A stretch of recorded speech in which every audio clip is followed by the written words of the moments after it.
What's going on, guys? Magician Jaso here, and in this Rumble matchup we're going to be squaring off against MacLeod.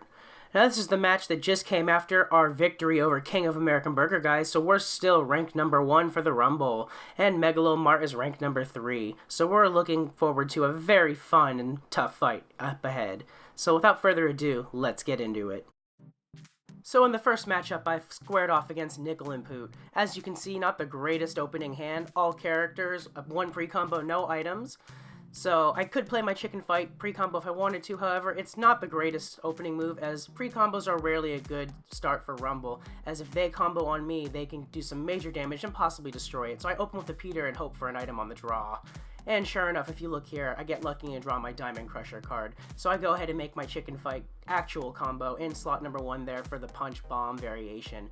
And at this point, I should be able to have a good chance at one-shotting pretty much almost anything that they can throw out, which is what I'm looking for in this Rumble to try to get 100. So I'm going to go ahead and play my Chicken Fight pre-combo now in slot 2 because it can power up my Chicken Fight in slot 1 with that Motivate to help ensure it's going to be one-shotting everything. At this point, that Snot Rocket can go down easily, no problem, so I'm just going to keep expanding my highest health cards with the wall there with that pre-combo.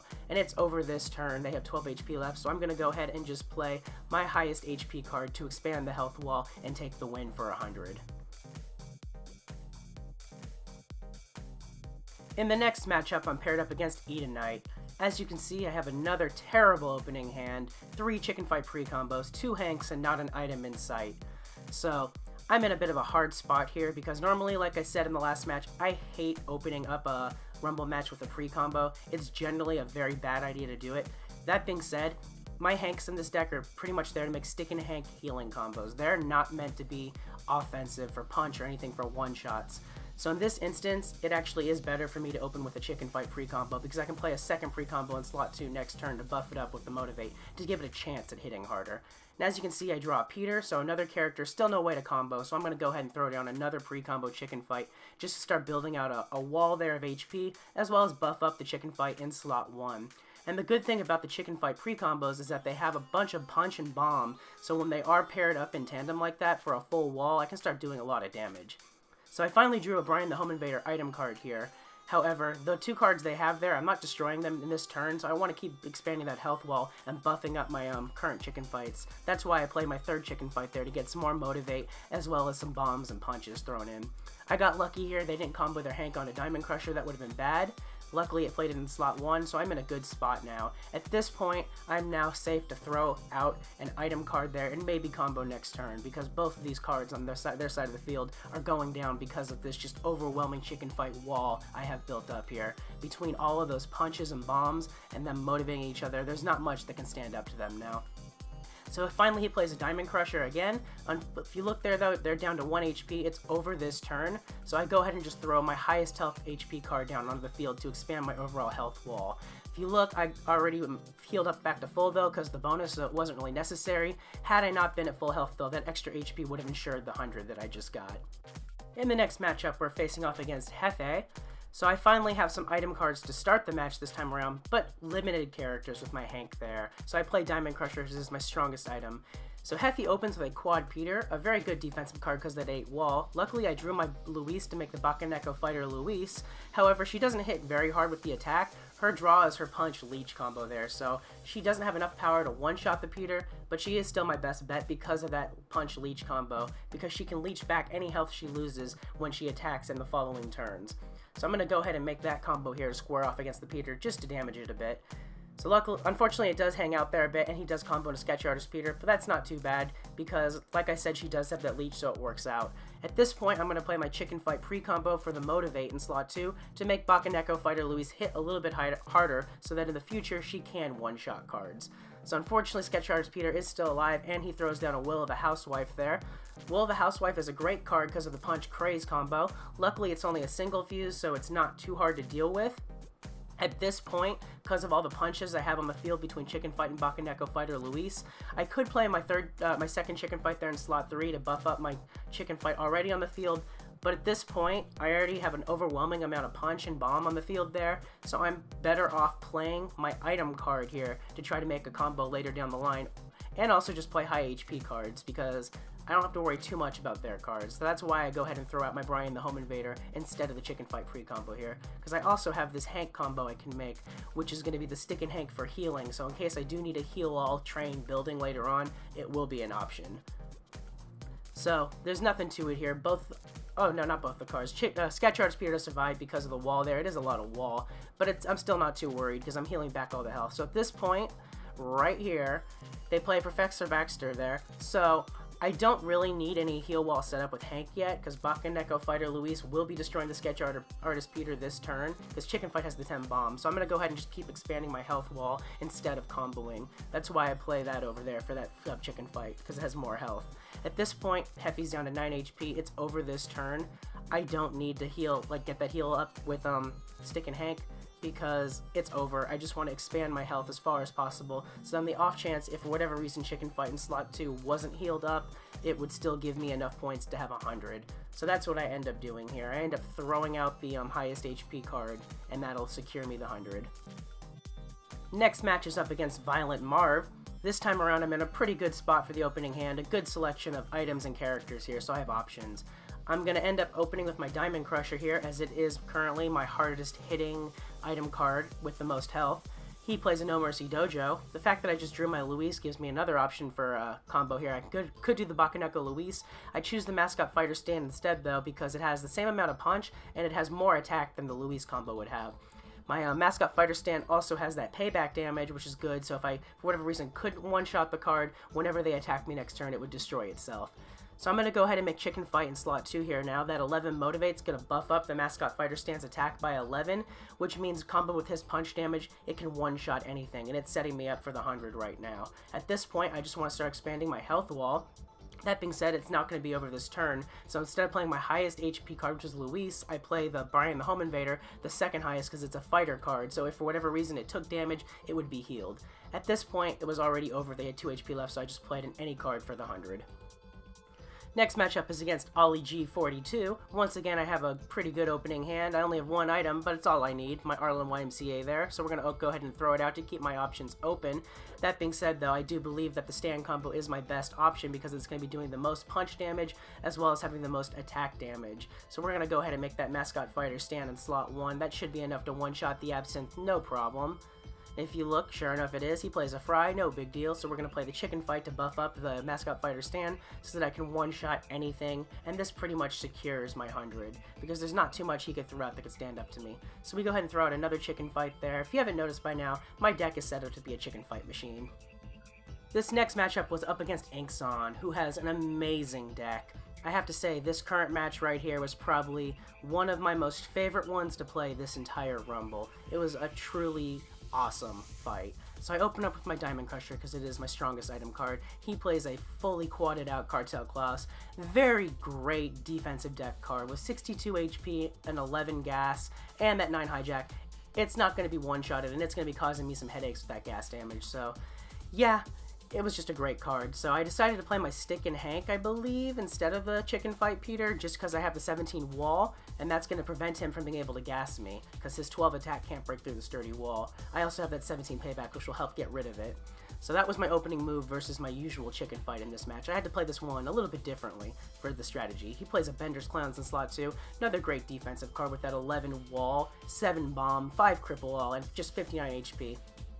At this point, I have a couple options I can make here with my my combos. I decided to play Brian the Home Invader for the health. It's a fighter card, so it'll be healing each turn, and it has 12 gas and 6 craze. So that's my plan to try to overcome the Bender's Clowns. So I'm still on the defensive. He played a Badminton Roger, another pre-combo in slot 3. If I combo here, I leave myself open for a direct attack from him, and I'll lose the 100. So I'm forced to keep the wall going there. I play my Arcturian to buff up Brian the Home Invader there.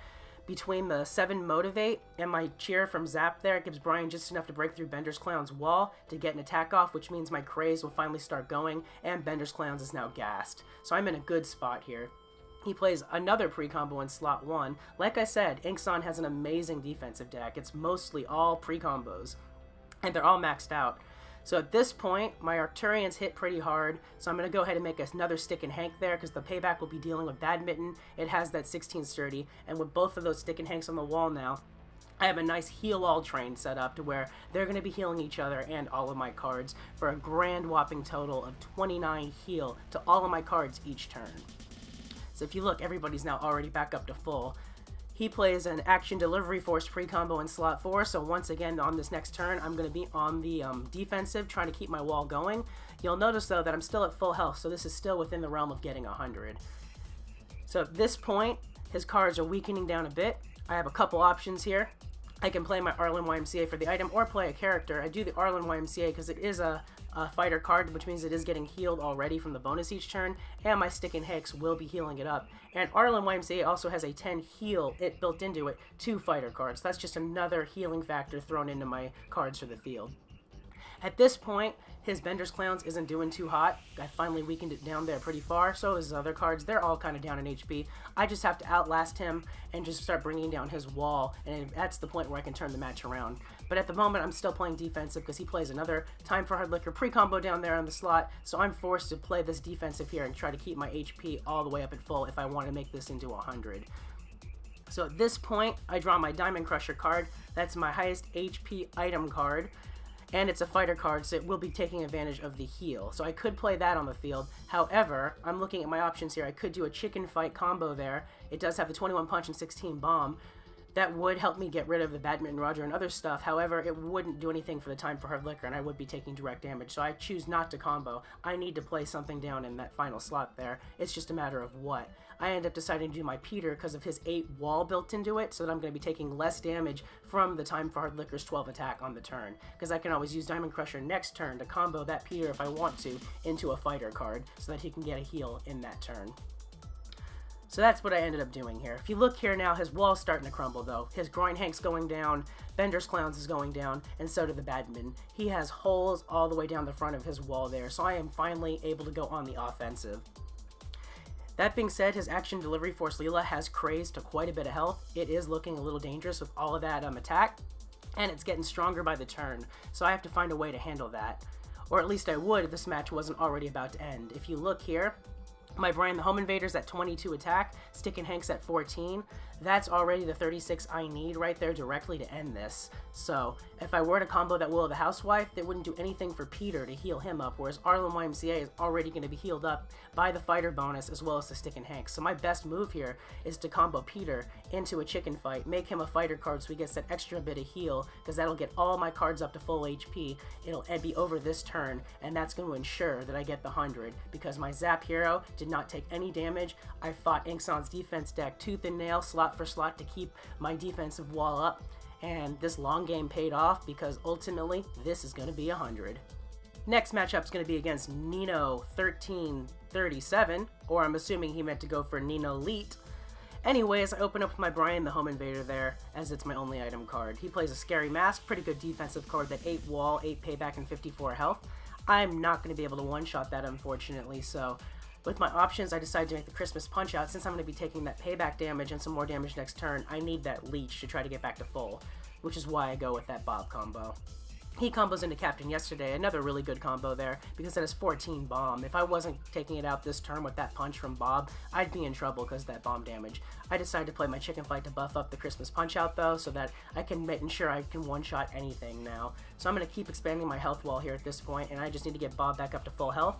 Luckily, his 30 punch isn't enough to one-shot the Time for Hard Liquor, so I do get an attack off to finish it, which will knock it out and leech me back up there. Everything's back up to full health now, so I'm in a good spot. I just have to play my highest HP card here, and it's over. It's going to be another 100. Next matchup's going to be up against Radmite62. So, I don't have any items once again. It's all characters and pre-combos. This is where I finally make a mistake in this current Rumble match. I end up playing my Chicken Fight pre-combo out on the field. I open with a pre-combo, which is violating my own rule about hating doing that in a Rumble match, and you're actually going to see in this match why I hate it so much, because it does cost me dearly. My better move here would be to open with a Peter and hope for an item card like I did in an earlier match. I play the pre-combo instead though. He plays Brian the Home Invader. At this point, I play the Diamond Crusher because I now can make that combo. That being said though, it's too little too late, because you'll see why in a second here. Let's go ahead and throw out the Diamond Crusher, and then he combos his Brian the Home Invader into a Christmas Punch-Out, and that's what screws me. Had I played my Peter and hoped for the item draw, I would have been in a better spot, because that would have been a better card to deal with that. Now, I'm limited. I can't play a card in slot 1 because of the leech, and if I do that, he'll just keep leeching back health to full health. I need to get rid of that Christmas Punch-Out card, so my hands are tied here. I'm forced to combo in slot 2 there, just to cause damage to the Christmas Punch-Out that will at least be permanent. So I'm forced to take 24 direct from that Christmas Punch-Out next turn if I want to have a shot at winning this now, which is going to cost me dearly in the points. He plays a Diamond Crusher against me there, which is a high health card, so I'm now still not in a great spot. I'm forced to play my Chicken Fight to buff up my Chicken Fight I made in slot 2, because I need to just find a way to get rid of that Christmas Punch-Out and do as much damage as possible, so that's what I ended up doing there. I got a good lucky punch there on the Bob, and the bomb hit it, so he's down there a bit. Unfortunately, the Christmas Punch-Out, when it attacks my Chicken Fight in slot 1, will be leeching for 27, so once again, I'm not out of the woods yet. My cards are now hurt pretty bad. Their health is down there at 6 and 8. My hero health is down to 47. This is not a good situation to be in. From turn 1, I messed this up, and because of that, I had to play defensively the rest of the match, and it's just a bad situation. So I'm going to go ahead and play my Diamond Crusher, as it is my highest HP card. Oh no, that actually, I think that would have been the good move. I think I ended up thinking at the time that Peter was the way to go because of the 8 wall there against the Bobby. I think Diamond Crusher might have been the better move though in hindsight, as it has a heal built into it, but we'll see. Anyway, as I was lucky enough with those punches, I cleared out the wall there, so I'm finally back on track to make this a win now instead of a loss. But yeah, the damage has already been done. I've taken so much damage. At this point, I just need to try to leech back as much health as I can to my cards to try to maximize the score. That being said here, I think at the time what my thought process is I comboed Peter into a fighter card to try to get a heal built into him, and that ends the match. My better move though would have been to play the Diamond Crusher down onto the field in slot 4 to expand the HP wall, because that would have given me a bit of a higher score, I think, in the end. But unfortunately, hindsight being a bitch at 2020, I ended up not doing that. I decided to make the Chicken Fight there, and yes, he did heal up Peter because of the bonus to get me the extra bit of health, but it ensured that it ended the match on this turn, and because of that, if you look, my Chicken Fights in slot 1 and 2, they're really low on health. My hero's already low on health at 47, so that means that this is going to be my first non-100 at a 77. Next matchup's going to be up against Jesse, who, if I'm not mistaken, is the leader of MacLeod Mart. So if you look here, I only have one item card off the draw, my Arlen YMCA, so I'm probably going to open with that, as it's going to keep my options open for a combo. Luckily, I do have my Luis to go for Bakaneko Fighter Luis. I did draw the Diamond Crusher, which is the better item card. However, I need to just combo and get rid of that Peter. So I'm going to make the Bakaneko Fighter Luis. Unfortunately, I don't believe it's going to be enough to one-shot because of that 7 wall with that 45 health. But Bakaneko Fighter Luis does have the leech built into her, so I can try to get that health back when I make the combo. And I actually get lucky there with the punch. It does one-shot it. I didn't take that into calculation, but it worked out in my favor for the one-shot. So I play Chicken Fight to buff up the Bakaneko Fighter Luis. And at this point, I'm in a good spot for the 100. I just keep expanding the Chicken Fight health wall here. So she's down to 31. It's over this turn. I just play the highest HP item card. I have the Diamond Crusher there, and that's over for 100. Final matchup's going to be up against Luis. So I'm going to go ahead and open up with my Diamond Crusher. It is my strongest item card. I do have a pretty good option there with my stand combo I can make, or I have the Peter option for Chicken Fight. I end up going with Mascot Fighter Stand though, because it's a bit harder hitting, and it has the payback should I need it to ensure the card in slot 1 falls, which if you look here, I did need it, because it was just one shy of getting that one shot on the first turn. So that card's now gone. He has a hole in the wall. I just need to start building my own wall up. So at this point, I could play my Peter, because my Peter is 8 wall, but he has a Diamond Crusher on the field, which has 10 jab, which would just be eating through my 8 wall like it didn't even exist. So Peter would have been a good defensive option had he not have jab, so I'm going to go ahead and play Diamond Crusher instead, because it's high HP, it's a fighter card, it'll be healing up, so I'm in a good spot. He plays Will of the Housewife in slot 1. At this point, I just need to make my Chicken Fight to power up Mascot Fighter Stand to ensure that I'm getting the one-shots. And between the punches from both and that bomb on 17 and Chicken Fight, nothing's going to be left alive on the field. I'm set up perfectly to get 100 here. So I'm going to just keep expanding my Chicken Fight wall, expanding the health wall, and it should be enough to secure me the win with a perfect 100 with all of my cards at full health. Because High School Bill can't stand up to that. It's over this turn. He's down to 17. One last Chicken Fight. Getting that cockfighting ring of WoG set up again, and that's going to be the 100 for the win on the final match against Luis. And that's going to complete my hits against MacLeod. All in all, it was a pretty fun match. I had that amazing matchup up against Inkson. It was a really fun fight. And I had that low of the match there against Rad Mike with my Bush League rookie mistakes that cost me the flawless run against them. All in all, though, it was a fun match. Great fight, guys. And thank you so much, you guys, for watching. I hope you enjoyed the video. If you did, go ahead and click that like button. And to see more amazing Rumble matches, animation throwdown content, go ahead and subscribe to the channel. Thanks again for watching, guys. Till next time, peace.